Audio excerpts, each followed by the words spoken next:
O golpe de Estado da Regeneração veio modificar completamente a estrutura partidária que funcionava em Portugal.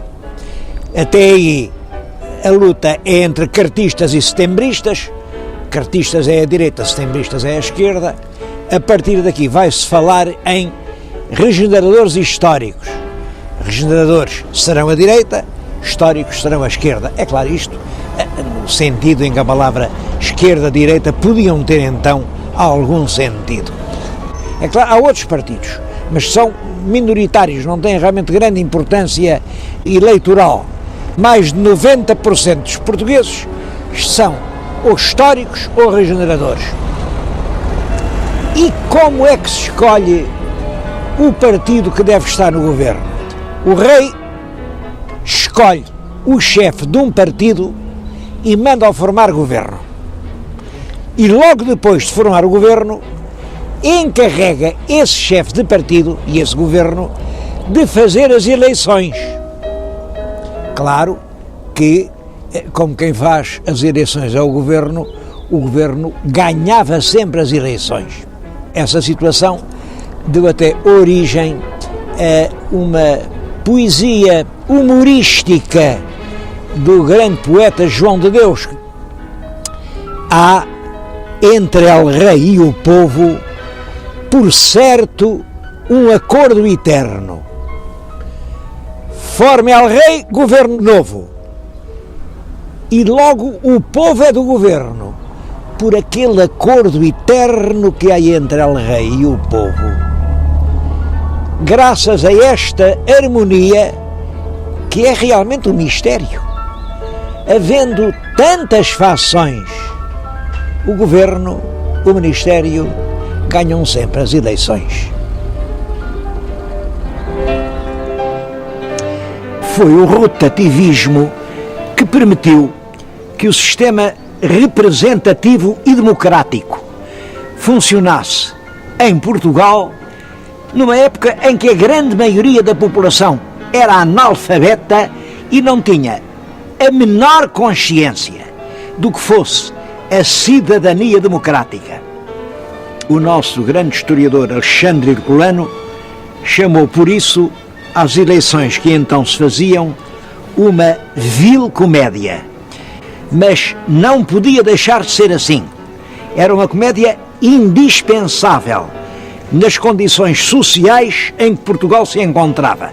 No fundo, tratava-se de adaptar instituições de países progressivos, onde já tinha havido a Revolução Industrial e que tinha uma forte burguesia, a um país que permanecia essencialmente rural e inculto.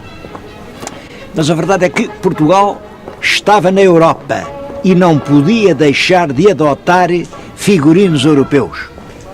Só uma educação progressiva de todos os estratos da população e o fomento da consciência cívica, isto é, dos direitos e deveres de cada indivíduo como cidadão, como membro de um conjunto, tornava possível um voto consciente e livre, que se baseie na nossa própria opinião e não na ordem dada pelo cacique, para o qual se trabalha e do qual, portanto, naturalmente, depende o pão que cada um come com os seus filhos. Dona Maria II foi responsável pelos destinos políticos do seu país durante um período extremamente difícil. A rainha foi muito aconselhada pelo marido, Dom Fernando de Saxe-Coburgo-Gotha. Foi ele o construtor deste castelo-palácio da Pena, que é nitidamente germânico. Já no século XIV, aqui, nestes picos rochosos, havia ermidas e frades. O rei Dom Manuel I andava por aqui quando viu ao longe virem as naus de uma armada, a armada que vinha da Índia. Era em 1502. Era a segunda armada da Índia. E ele tão contente ficou que fez uma promessa: vou mandar aqui construir um mosteiro, e mandou.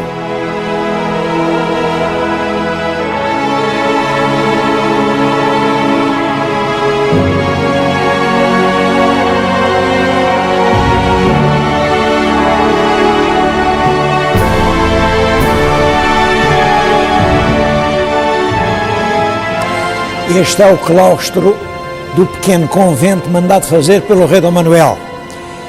É claro que isto, feito no princípio do século XVI, sofreu uma grande ruína com o terremoto, depois foi abandonado pelos frades e é claro, teve que ser restaurado.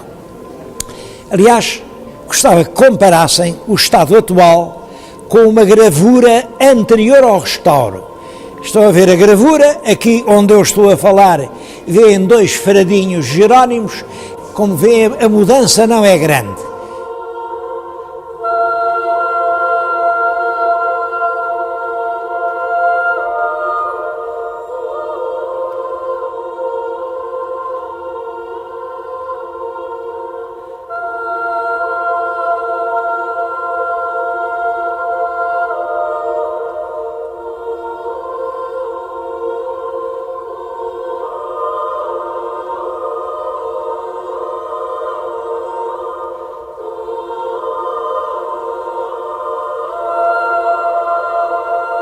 Os frades foram expulsos em 1834 e todo o convento estava a cair em ruínas quando um marido da rainha Dona Maria II, o Dom Fernando, comprou isto e resolveu transformar o que restava do convento num palácio. A igreja ele restaurou-a, por exemplo, aquele vitral foi ele quem o mandou fazer na Alemanha e é uma glorificação do rei Dom Manuel. Veio aqui o rei Dom Manuel I, está exatamente assim a segurar o conventinho da Pena, como ele era antes das obras. Além vê-se o Vasco da Gama que regressa da Índia, estão os navios ao fundo, em cima é Santa Maria e São Jorge, e mais em cima ainda são as armas, a heráldica da Casa de Saxe, Coburgo-Gotha, e da Casa de Portugal. É impressionante como um príncipe nascido na Alemanha, que de Portugal, com Portugal não tinha nada a não ser ter casado com a nossa rainha, presta esta homenagem às navegações portuguesas. E como veremos, todo o palácio é uma homenagem a Portugal e à sua expansão no mundo. Mas aqui na igreja, o mais importante é o retábulo de alabastro de Mestre Nicolau de Chantrenne.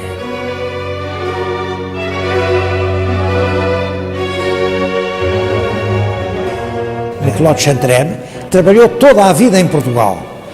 Sabe-se que em 1517 já estava a trabalhar em Coimbra, depois em 1530-32 esteve aqui em Sintra e fez aquele retábulo que é de facto uma maravilha de expressão, de leveza, de transparência e até de novidade, porque reparem, aquilo já não tem nada de manuelino, aquilo já é renascença pura.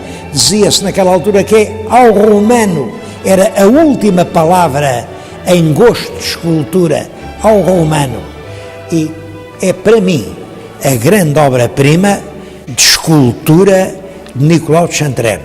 Por exemplo, em Évora há imensas coisas dele, mas talvez nunca tenha feito nada tão leve, tão espiritual, tão delicado como este retábulo no conventinho da Pena.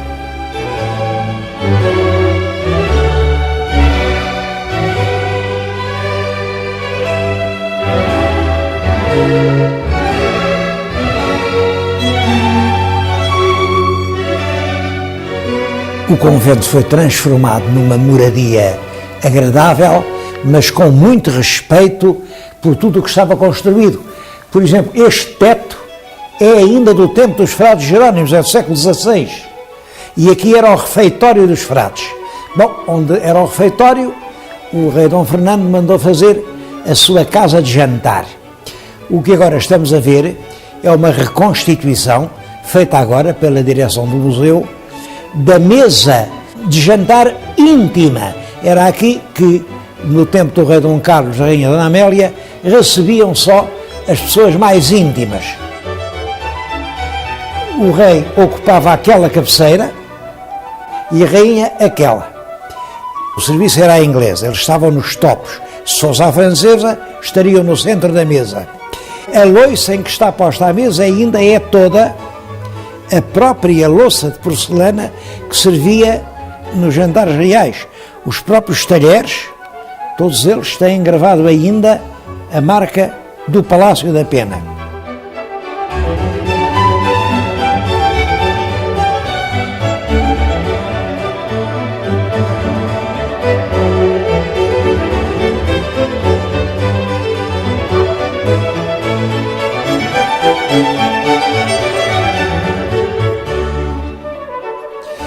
Esta dependência era uma pequena antecâmara onde hoje se reúnem objetos de porcelana de Saxe. O marido de Dona Maria II era filho do Duque do Saxe, portanto o Saxe era a pátria dele. E ele nunca esqueceu isso. Durante toda a vida ficou muito ligado à pátria onde tinha nascido e foi colecionando objetos vindos de lá. Isto é uma pequena parte das suas coleções, são objetos valiosíssimos.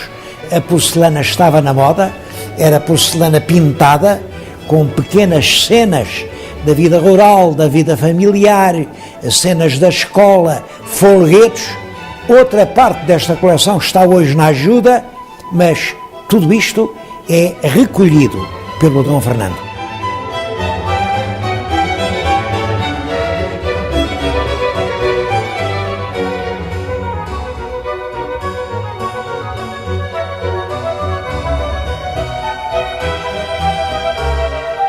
Esta era a sala do álbum, porque era aqui que havia o livro de honra que era assinado pelos visitantes do palácio no tempo do rei Dom Fernando. É uma sala notável, sobretudo pela pintura das paredes. As pinturas das paredes, em trompe-l'œil, para dar a ilusão óptica disto continua em claustros e que tem relevos que realmente não tem. Isto são paredes lisas, mas é realmente uma obra-prima de trompe-l'œil. Por outro lado, reparem o rosto orientalizante. Além estão as armas da Rainha de Portugal e Dom Fernando. Daquele lado estão as armas fantasiosas, 2 quartos crescentes, do imaginário príncipe norte-africano, aqui em frente das armas dos reis de Portugal.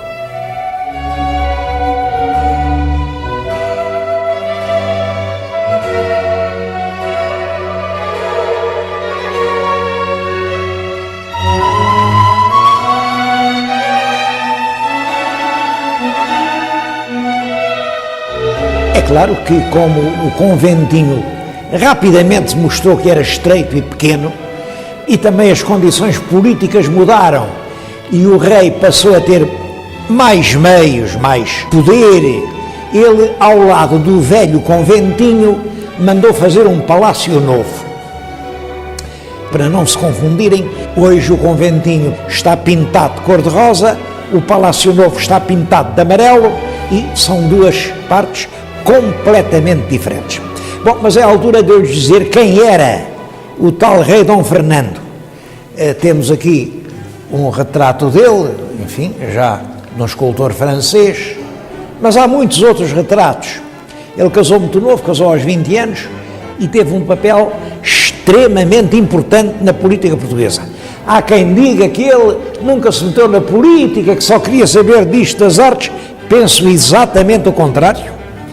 É um político arguto, extremamente atento, que teve uma intervenção muito favorável na evolução política global portuguesa.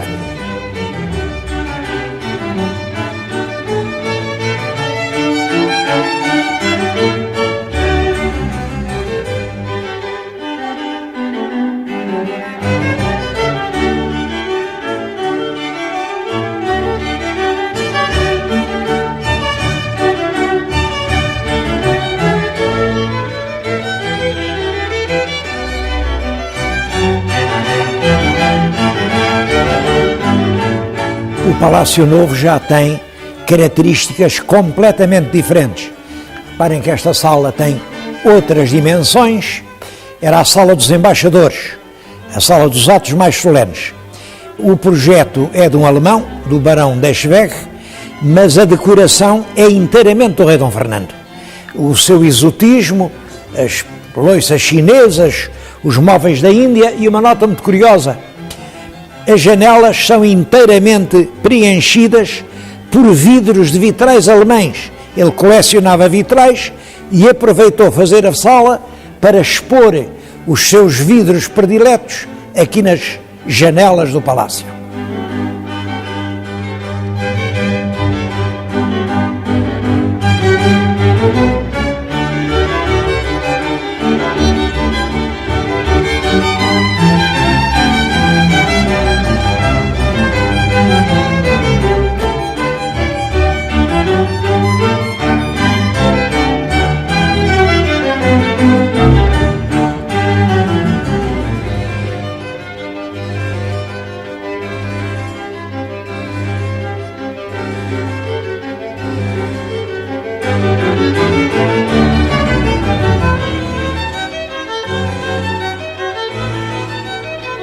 Mas quem visita um palácio destes gosta sempre de dar uma espreitadela na cozinha. A cozinha era esta. Uma parte do trem, reparem, tem esta marca. São as armas da Casa Real.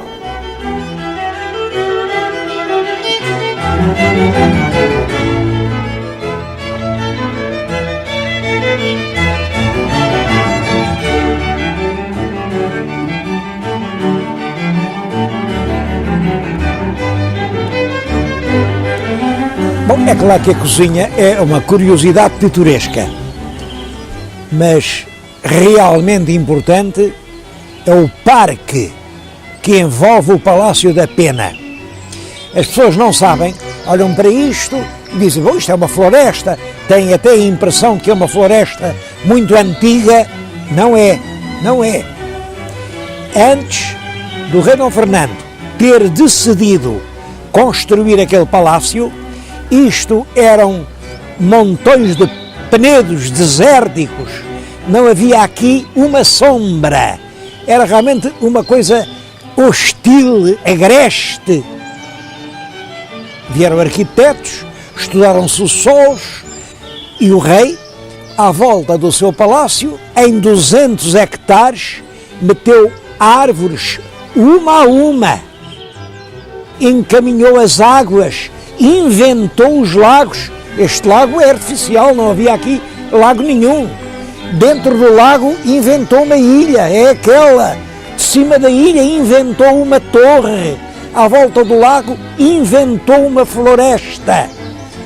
São essas invenções todas juntas que fazem da Pena, toda a gente lhe chama, um dos paraísos da Europa. A beleza da Serra de Sintra vem desta floresta que foi inventada por um rei romântico há menos de 200 anos.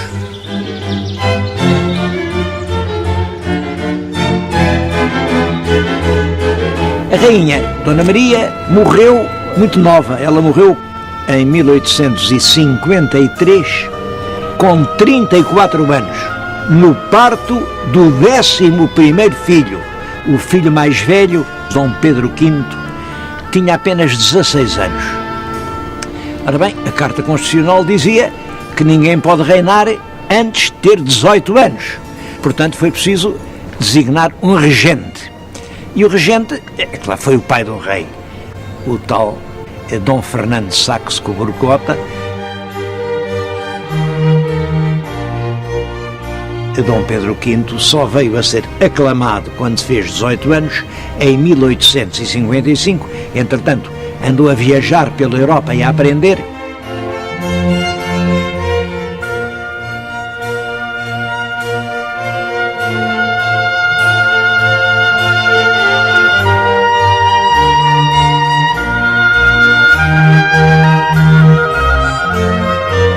Um episódio que emocionou muito os contemporâneos. No ano de 1857, quando o rei tinha 20 anos, uma terrível epidemia de febre amarela assolou os bairros de Lisboa e fez milhares de mortos. Toda a gente que tinha um parente na província ou algum dinheiro para se meter no comboio e fugir, fugiu ao contágio pestífero. Mas El Rei não fugiu, ficou em Lisboa. E não só ficou em Lisboa, como foi visitar os hospitais onde estavam os agonizantes. Apertava-lhes a mão, desejava-lhes as melhoras, despedia-se até ao dia seguinte e deixava-os morrer na ideia de que El Rei de Portugal os tratava como irmãos. E ficou, na opinião do seu tempo, considerado uma espécie de rei perfeito, o príncipe ideal e generoso, em cujo culto e saudade se uniram os portugueses de todas as correntes. Bom, e realmente é certo que esse jovem deixou escritos que mostram que era uma pessoa inteligente, com um forte sentido de responsabilidade do Estado e um intenso desejo de progresso e de justiça. Mas é claro, ele reinou pouco tempo. Reinou apenas 6 anos, porque morreu aos 24 anos, vitimado por um tifo. E sucedeu-lhe no trono o irmão mais novo, Dom Luís, um príncipe que não tinha sido preparado para essas tarefas. Olha, ele andava no mar a comandar um navio, porque ele era oficial de marinha, quando recebeu pelo telégrafo a notícia de que o irmão tinha morrido e agora era ele o rei de Portugal. O longo reinado de Dom Luís, que vai de 1861 a 1889, portanto dura 28 anos, foi uma das épocas de mais rápido e constante desenvolvimento do nosso país. O rei, segundo a ideia do tempo, não intervinha nas questões de governo. Era o símbolo da nação, cumpria as suas obrigações constitucionais, mas entendia que isso de governar, de intervir concretamente na decisão dos problemas, isso não era com ele, isso era com o governo. A verdade é que verificaram-se progressos enormes. São do tempo de Dom Luís coisas que nós habituámos-nos a ver e nem perguntamos quando começaram. Por exemplo, as praias de banhos, os hotéis das termas, os grandes jornais como o Diário de Notícias, o Século, é também dessa altura progressos industriais. Nasce a CUF. A CUF foi durante muito tempo o grande polo industrial português. Fundam-se instituições, por exemplo, a Sociedade de Geografia de Lisboa, como o Ateneu Comercial de Lisboa, o Ateneu Comercial do Porto. É durante esse tempo que se publicam as obras principais de Júlio Diniz, de Antero do Quental, de Oliveira Martins, do Teófilo Braga, que é o introdutor do positivismo em Portugal, de Essa de Queiroz. Esta era a casa, a verdadeira casa do Essa de Queiroz em Lisboa. É o Grêmio Literário. Fica aqui no Chiado, na Rua Evans. Ele vinha para aqui. Esta é a mesa onde ele escrevia aos seus amigos. Chegava à noite, sentava-se nesta cadeira, a esta mesa, tirava aqui o papel desta gaveta, e era aqui, com aquela letra comprida, rápida, que ele escrevia aos amigos. Ele chamava ao Grêmio Literário a sua quinta no Chiado. Daqui a pouco vamos ver a quinta. Bom, e aqui passam-se muitas coisas importantes da sua vida. Era a única casa onde ele se sentia bem, porque aqui só tinha amigos.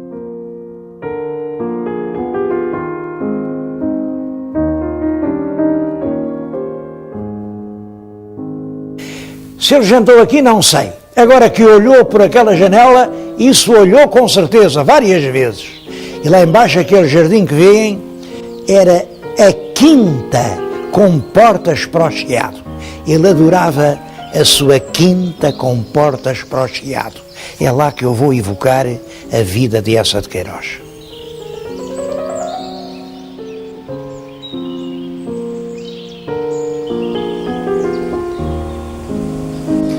Foi aqui, neste pequeno jardim, que Eça de Queiroz passou longas horas, naquelas suas vindas a Lisboa, vindas de muitos meses, e vinha para aqui, estava rodeado de amigos e ele sentia-se bem aqui, porque era amado, era recebido, era querido por todos. Eça escrevia muito bem, como sabem, mas parece que ainda falava melhor do que escrevia. A conversa dele tinha um encanto, uma subtileza. As pessoas que o ouviam esqueciam-se, e era só ele com uma voz mansa e branda, suave, infinitamente subtil, mas infinitamente carinhosa, que falava, as pessoas perdiam-se a ouvi-lo.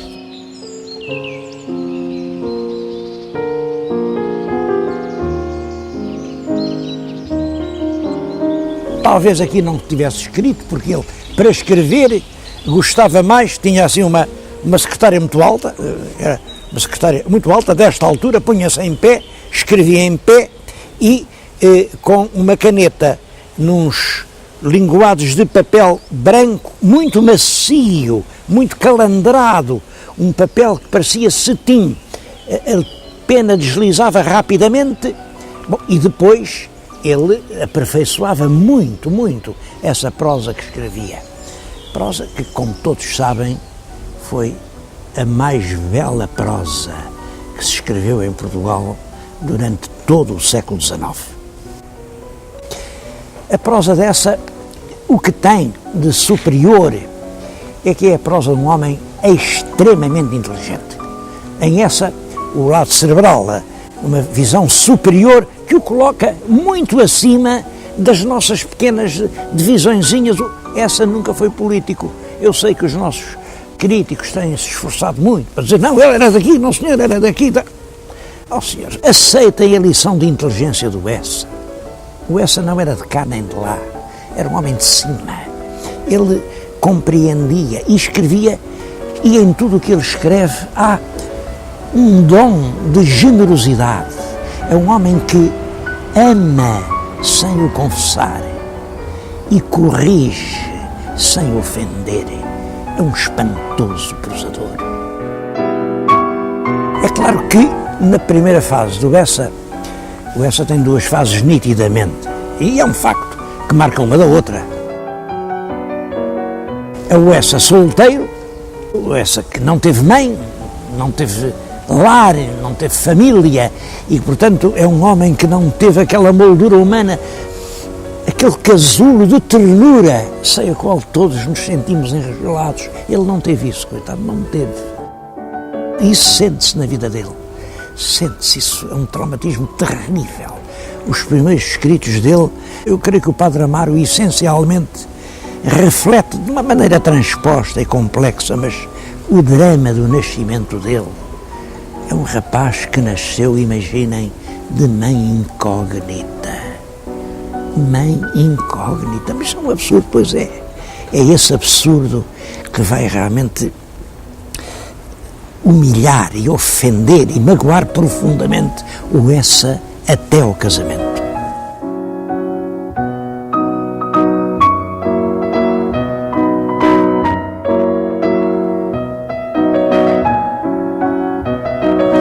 Quando Eça casa, em 1886, Eça entra numa família sólida, é uma mulher admirável a que ele vai desposar. Emília de Castro é filha do Conde de Rezende e é irmã de um rapaz que ele tinha conhecido no colégio do Lapa, do colégio do Porto, e que ficou amigo dele para toda a vida. Bom, esse casamento, essa entrada numa família em que há sentimentos, há valores, há estima, há respeito, falo, de certo modo, passar a ver o mundo de outra maneira. Até ao casamento, ele escreve as farpas, escreve o Padre Amaro, escreve o Primo Basílio, escreve o Conde de Abranhos, escreve o Mandarim. Depois das farpas, ele publica os Maias, que já são muito mais serenos, A Cidade e as Serras, A Casa de Ramires, A Vida dos Santos, O Suave Milagre. É realmente um molusco a quem tinha sido roubada a concha, reencontra a concha que lhe restitui a alma. São os dois grandes períodos da vida do Bessa de Queiroz.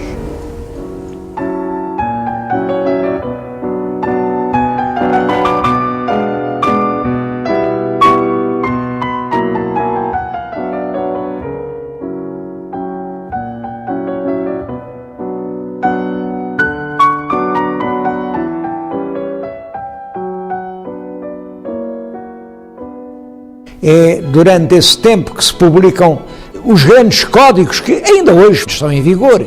Claro, depois houve outras versões, mas essa legislação fundamental é do tempo de Dom Luís. Faz-se o primeiro censo em 1864 e a contagem deu 3.829.618. 14 anos depois, em 1878, faz-se o segundo censo. Nessa altura, os portugueses já eram 4.160.314. Isto representa um aumento de população muito rápido, que era evidentemente o fruto das novas condições de vida. Mas é também por essa altura que se dá, na cidade de Lisboa, a primeira greve de operários que se recusam a ir ao trabalho por salários miseráveis.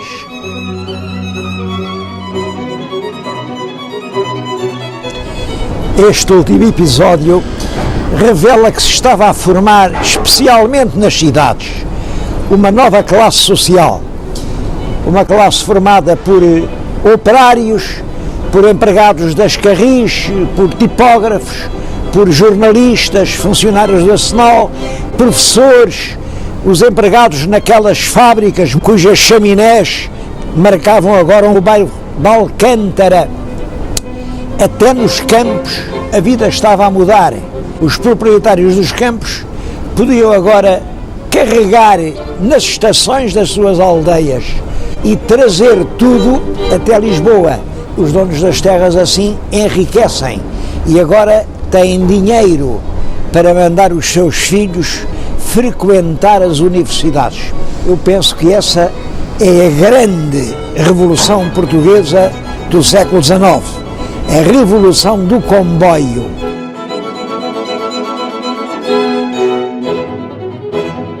Em Lisboa crescem os novos bairros das chamadas avenidas novas.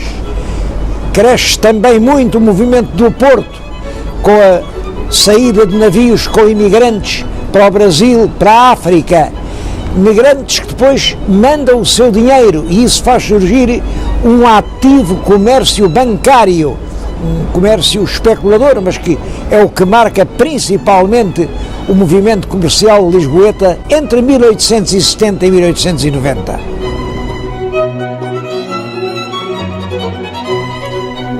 Eu estou a falar-lhes no Salão Árabe do Palácio da Bolsa das Mercadorias da Associação Comercial do Porto. É um monumento que foi construído precisamente na época de que lhes estou a falar. Aqui havia um convento de frades franciscanos. Foi incendiado na altura das Guerras Liberais, ficou em ruínas durante anos e anos.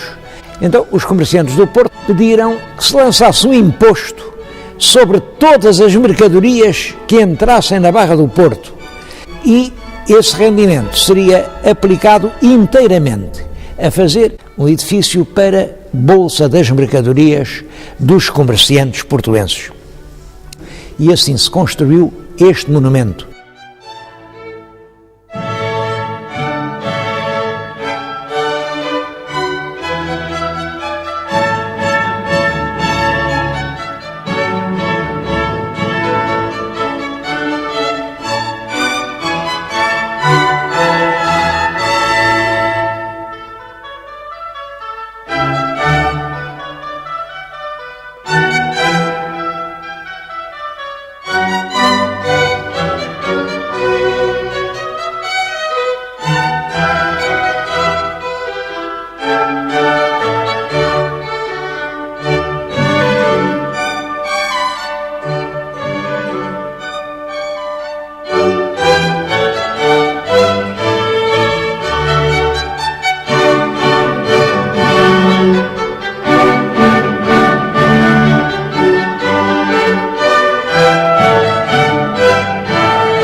Em 1889 morreu o rei Dom Luís. Com a morte de Dom Luís acaba um longo tempo de paz política. Mas morre Dom Luís, sucede no trono o filho mais velho. Dom Carlos é um homem enérgico, inteligente, muito culto, e não fossem lá dizer-lhes quem reina não governa, e governava com um pulso de ferro. É por essa altura que surge em Portugal a ideia nova. Pretendia-se uma nova monarquia, com um rei que fosse realmente um líder, que fosse o condutor da nação. Este jovem Dom Carlos era o homem ideal para os que acreditavam na possibilidade de uma ideia nova. Infelizmente, esse projeto foi brutalmente interrompido em 1890 pelo ultimátum inglês. É claro que para se perceber isto eu não posso deixar agora de fazer uma referência à primeira revolução industrial europeia. Ela começa com a invenção por um inglês, pelo James Watt, da máquina a vapor. Numa fábrica onde outrora era preciso juntar milhares de trabalhadores para fiar algumas jardas de algodão, agora basta uma máquina, só que é preciso muito mais algodão. E é nessa altura que a Inglaterra se volta para a África, aqueles vastos espaços, em grande parte ainda sem dono, que ricos campos de algodão podiam dar. E assim nasce o projeto inglês de haver uma grande África britânica. Só que nessa altura já havia também o projeto português, e foi exatamente por haver tropas portuguesas no centro da África que a Inglaterra, em 1890, nos envia um ultimátum brutal. As tropas portuguesas retiram imediatamente, ou nós enviaremos os navios de Sua Majestade a Lisboa. A expressão mapa cor-de-rosa, que se usa para exprimir esse projeto, pode sugerir que era realmente um sonho cor-de-rosa, uma fantasia que passou assim pela mente dos portugueses. Isso não é verdade. Tratava-se realmente de uma realidade. Eu agora estou-lhes a falar na Sociedade de Geografia de Lisboa, que foi uma entidade que se empenhou muito na realização desse projeto. Isto é um Atlas Universal, editado em Paris. É uma nova edição de acordo com as resoluções da Conferência de Berlim. Aqui é Angola, aqui é Moçambique, e toda esta zona está colorida com as cores que dizem respeito a Portugal. Portugal é representado aqui desde Angola à contracosta. Tenho aqui outro mapa, também editado em Paris, antes do ultimátum, e aqui toda esta zona amarela, tudo isto é a região portuguesa. Nós estávamos quer em Angola, quer em Moçambique, desde o século XV, ao passo que os ingleses chegaram à África no século XVIII. As razões históricas eram a nosso favor, mas realmente as razões históricas pouco podem quando a força está contra elas. E foi por isso que, em 1890, o governo inglês intimou o governo português a retirar do país dos macololos. Esse ultimátum emocionou imensamente os portugueses, e um dos gestos mais expressivos foi que, no Largo de Camões, cobriram de crepes pretos a estátua do grande poeta, sinal de que a pátria estava de luto. Foi uma emoção sincera, porque estávamos nessa altura a viver um período de patriotismo ardente. Bom, e somos obrigados a retirar do centro da África. Toda a gente estremece. E o próprio Alfred Keil, apesar de filho de alemães, também sentiu dentro da alma vibrar essa angústia. E corre para o piano, senta-se ao piano, está aqui o piano, está ali a pauta, e ansiosamente nas teclas do piano toca.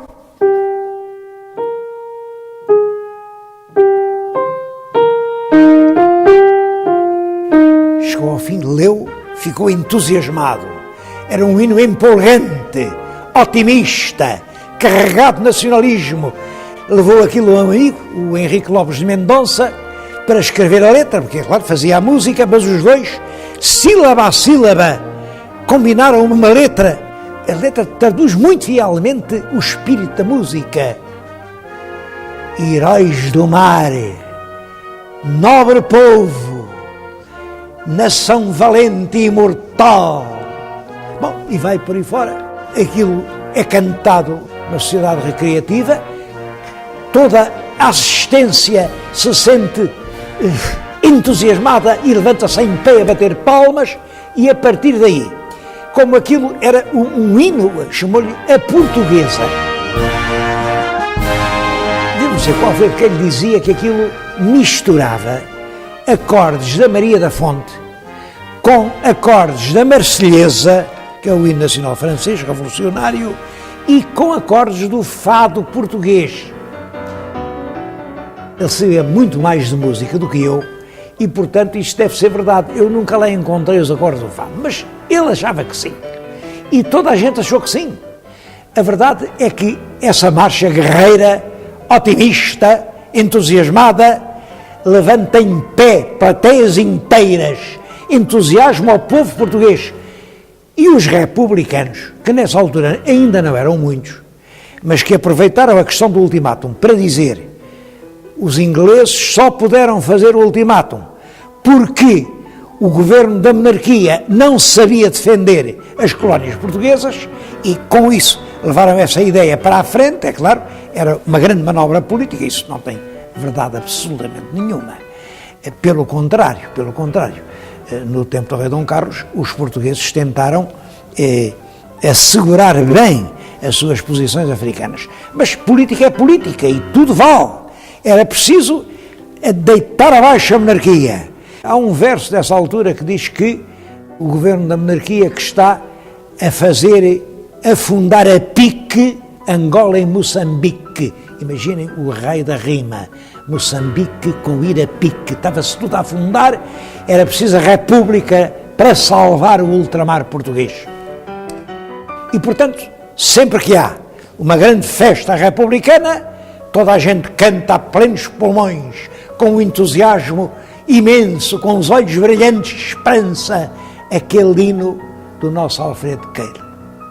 Bom, e aí, quando há republicanos que cantam a portuguesa, portanto, intervém a Guarda Municipal, dá espadeiradas naquela gente toda, e a certa altura, o hino do nosso bom Alfredo Queiro é considerado como um hino revoltoso, um hino subversivo. A partir deste momento, Alfredo Queiro é inscrito no rol dos malditos, dos que não fazem parte do clã governativo. É dos que não podem passar na portagem que é reservada só a aderentes.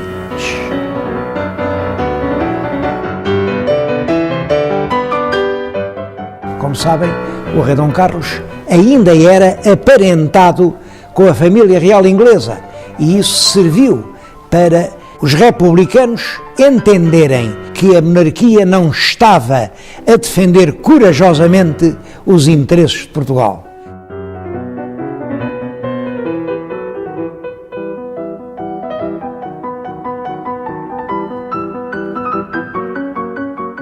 É no dia 31 de janeiro de 1891, portanto, o ano a seguir ao ultimátum, que se dá aqui no Porto uma revolta republicana que é organizada por um jornalista que aliciou muitas praças nas unidades militares e sargentos. Lá embaixo, ao fim desta rua, era a Câmara, proclamaram a República e subiram depois esta rua a cantar a portuguesa. Aqui, onde eu agora estou, estava uma força policial que disparou sobre a multidão que avançava. Houve numerosos mortos. É claro que a Revolução, que não tinha, de facto, organização do resto do país, ficou por aí.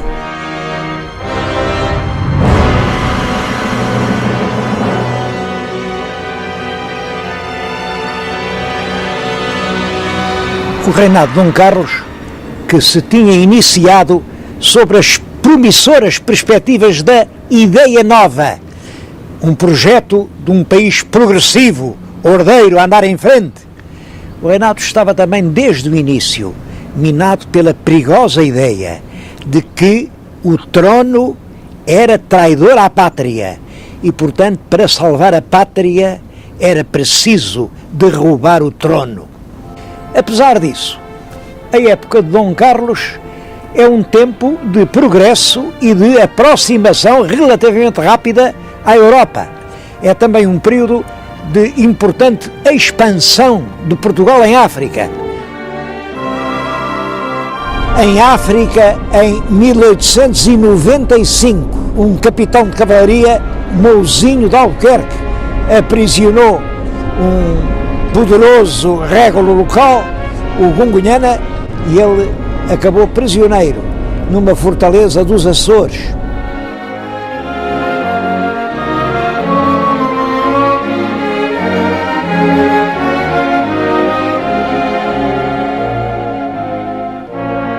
Em 1900 o país atinge os 5 milhões de habitantes e representa um crescimento demográfico muito acentuado. É o tempo das escolas primárias por todo o país. É o tempo em que o comboio faz uma rede que cobre o país inteiro. Há uma fase de mudança profunda na sociedade portuguesa.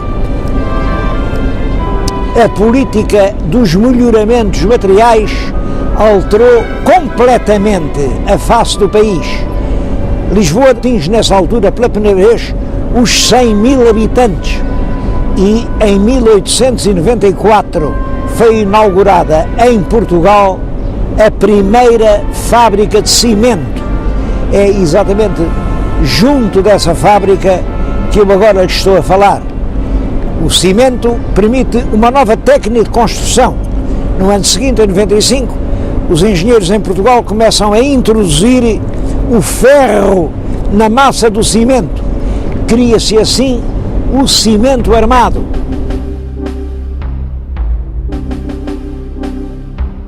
Pode dizer-se que nessa altura começa um mundo novo, um mundo que nós podemos construir de acordo com os nossos humanos projetos.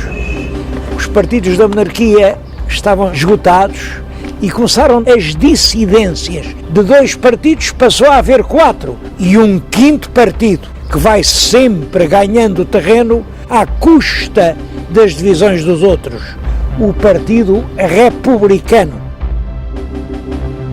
Tinha poucos deputados no Parlamento, mas eram extremamente combativos. Tomaram como grande argumento contra o regime a questão dos adiantamentos. O rei e a família real não tinham rendimentos próprios, portanto, é claro, o Estado devia-lhes pagar uma certa quantia para eles poderem viver. Essa quantia chamava-se lista civil. Mas a lista civil, que foi decretada e fixada depois da Revolução Liberal, nunca foi atualizada. Os anos passavam, o dinheiro era cada vez menos, a família real também gastava cada vez mais e era necessário que o Ministério das Finanças fizesse uns adiantamentos à Casa Real por conta da futura lista civil. Um deputado, Afonso Costa, chegou a exclamar no Parlamento, dirigindo-se ao Presidente: diga ao rei, retire-se, senhor, saia deste país antes que tenha de entrar numa prisão.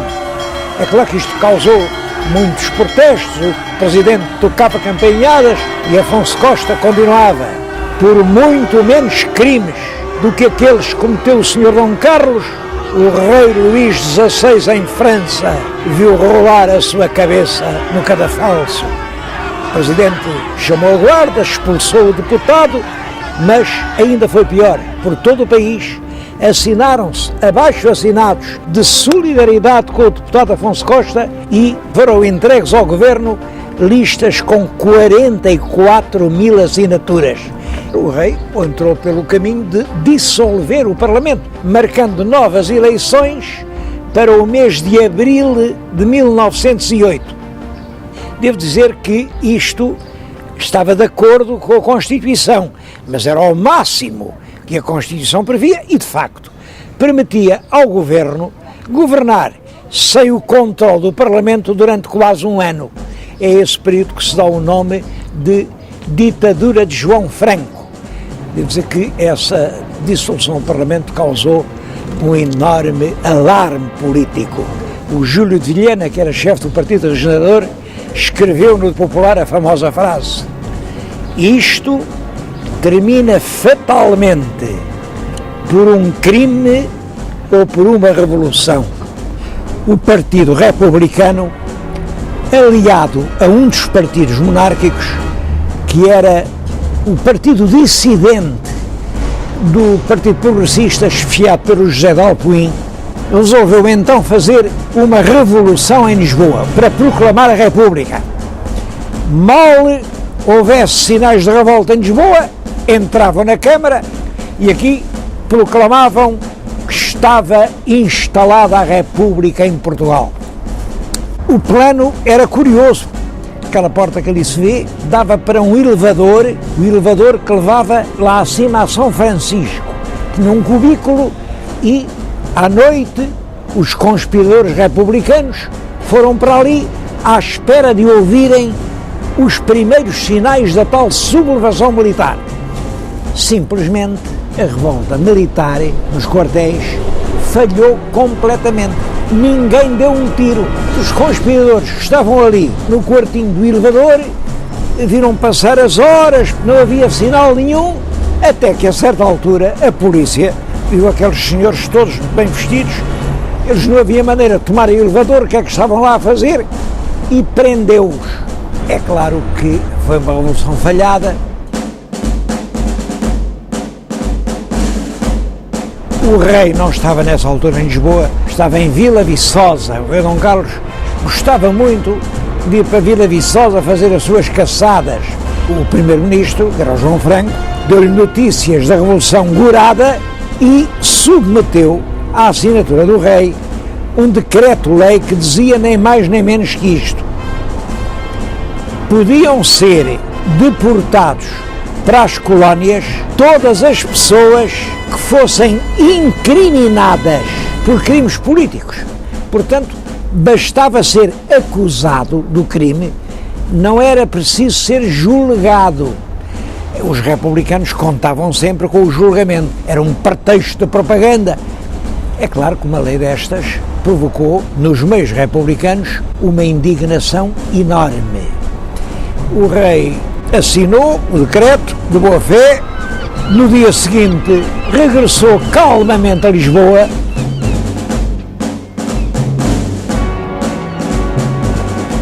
meteu-se com toda a família real num landau aberto e quando vinha atravessar o Terreiro do Paço estava um conjunto de atiradores que o esperavam e ele foi abatido a tiro. Mataram junto com ele o príncipe Dom Luís Filipe e o outro príncipe, mais novo, Dom Manuel, ficou levemente ferido. Esse regicídio representa, no fundo, o fim da monarquia em Portugal. O rei Dom Carlos era realmente um chefe de Estado culto, era ele quem exercia o poder, com ideias modernas, vagamente socialistas, sobre o Estado e sobre a sociedade. Portanto, a sua morte veio abalar profundamente o regime.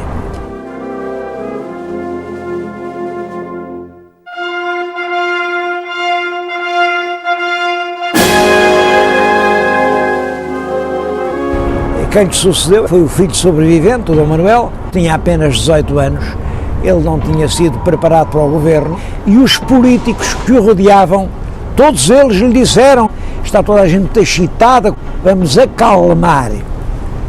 E entra-se numa época política que ficou com o nome de acalmação. Essa política de acalmação também não deu resultado nenhum. Durante 2 anos, o pobre rei Dom Manuel foi forçado a mudar de governo 7 vezes. Havia constantes acusações à monarquia e, ao mesmo tempo, o Partido Republicano todos os dias via crescer as suas forças, porque o país estava desiludido com o jogo dos partidos monárquicos e ansiava por um regime novo. Foi nessa altura que um grande poeta, o Guerra Junqueiro, escreveu: hoje em dia, quem diz pátria, diz república. Não uma república doutrinária, uma república estupidamente jacobina, mas uma república larga, franca, nacional, onde caibam todos os portugueses. Uma república não dos partidos, mas da nação. Era, como veem, uma aspiração generosa, que era realmente comungada por uma parte muito importante do setor da classe média. Eu disse muito importante e não disse muito numerosa propositadamente, porque esse setor estava longe de ser a maioria. Quando se faziam as eleições, via-se que não chegavam sequer aos 10%, mas era o setor mais dinâmico, mais corajoso, mais musculado. E é isso que explica o fácil êxito da Revolução que eclodiu em Lisboa no dia 3 de outubro de 1910. O chefe militar da Revolução era o almirante Cândido dos Reis, e quando soube que as tropas comprometidas na revolta e não tinham saído dos quartéis, sentou-se ali de uma avenida, que hoje tem o nome dele, e meteu uma bala na cabeça.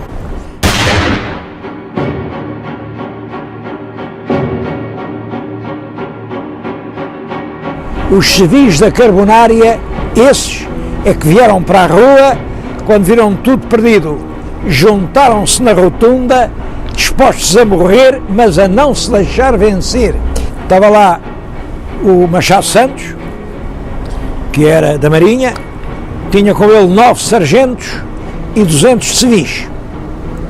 As forças da tropa não foram capazes de sair dos quartéis, porque nas ruas estava gente da Carbonária, atiravam bombas, e é dessa maneira que no dia 5 de outubro de 1910, aqui exatamente nesta varanda em que lhe estou a falar, da Câmara Municipal de Lisboa, foi anunciada ao povo português a proclamação da República em Portugal.